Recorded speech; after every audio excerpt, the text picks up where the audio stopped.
The reason why many people now says the most ridiculous things while wearing a straight face is because of a condition that's called the Dunning Kruger effect.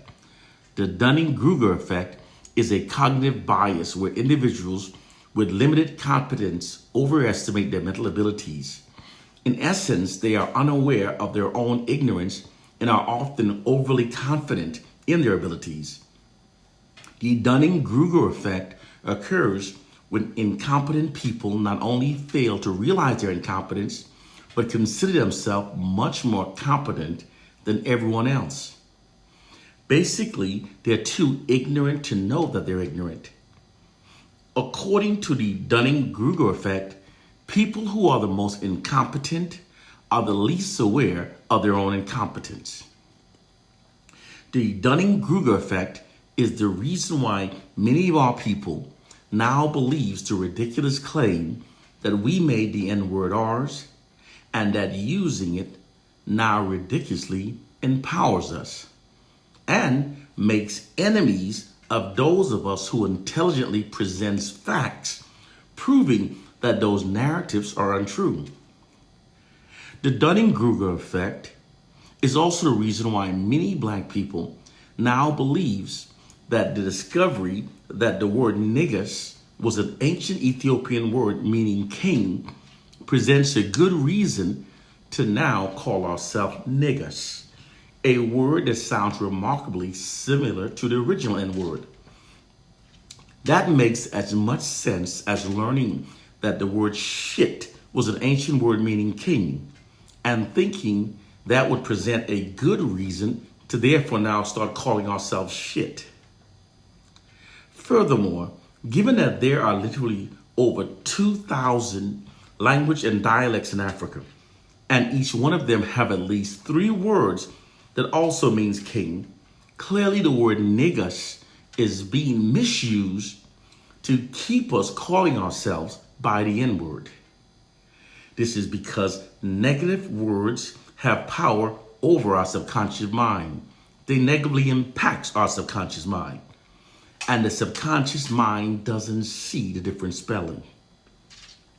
The Dunning-Kruger effect is also the reason why Bible believers cannot comprehend that scriptures are not facts. Therefore, they point to scriptures to validate their beliefs while ignoring all presented historical facts, proving that the Bible is a work of fiction. These people are too mentally inept to realize their own ignorance. And they most often believes that they're the smartest ones in the room. Thus, the Dunning-Kruger effect. Mentally inept people exist among all racial groups. However, the system of white supremacy has made the mentally inept one amongst us overconfident, and it has made the intelligent ones among us self-doubting. Therefore, the intelligent ones now remain silent. This silence allows the false, ridiculous beliefs held by the mentally inept ones to prevail throughout our communities, keeping the black masses mentally enslaved by false knowledge. If you believe that we made the N-word ours, that using it now ridiculously empowers us, and also believes that a Bible written by history's proven most ungodliest group of people contains the true words of God. And although the Bible was brutally beaten into the blood-soaked minds of our enslaved ancestors by their ungodly enslavers, if you, however, believe that it will ridiculously set us free, if any of these are your beliefs, then you're among the mentally inept ones, aka the ones afflicted by the Dunning-Kruger effect. The speaker of truth has no friends. Our core problem as black people is that most of us are clueless of the many hidden nefarious social engineering tactics that white oppressive forces secretly deploys against our collective minds unrelentingly.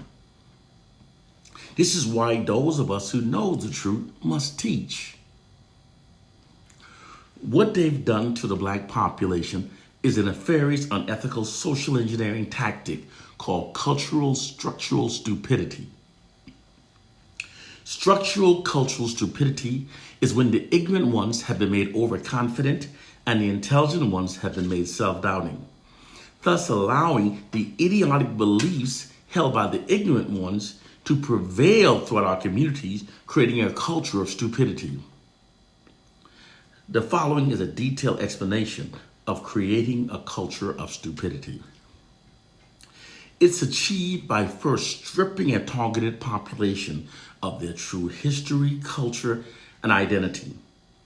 Then you inundate their communities with false idiotic ideologies. You then provide national platforms to the ignorant ones amongst them that have accepted those idiotic ideologies. And you deny it from the intelligent ones that speaks out against the idiotic ideologies. This allows the idiotic ideologies to prevail throughout the targeted population's culture, being unchallenged, thus emboldening the ignorant ones and silencing the intelligent ones.